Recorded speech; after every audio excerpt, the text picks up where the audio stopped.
Hello! For this video, magimotog embutido. Okay, ready na ba mo?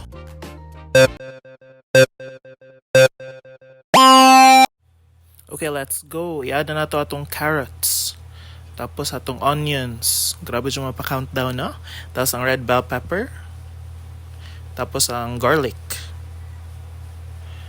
Tapos ang raisins. And then, atong pickles. Nag-add po dahil ko diha og eggs, duha ka buok og kaning condensed milk. So salt and pepper, nabutang na, breadcrumbs.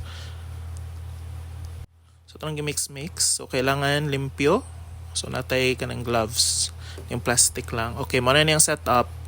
So mag-start na ta og butang sa foil, no?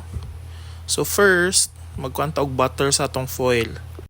So pwede ra pud margarine. Ang purpose naman na pwede mo pilit, no? Inikaluto, dito maglisod og abli.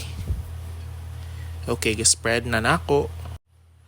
Pagkatapos na mag-spread diha, so nanay hot dogs. Og imong itlog. Wala na ako nabutang cheese kay nagbutang na pud ako cheese ganina. Wala na ako na video. Hey. Okay, anyway, so muna na siya. So i-roll yun na nato. Okay, are you ready? I'm so ready for it. Okay, careful lang. Tapos imo na yung pisliton sa igsa gigilid. So while gahimok ko ganina, so nag-ready na nako dan ang ako ang steamer. So muna na siya. Giwa na nako. I'm ready to eat. Walang papayat sa 2024. Goodbye!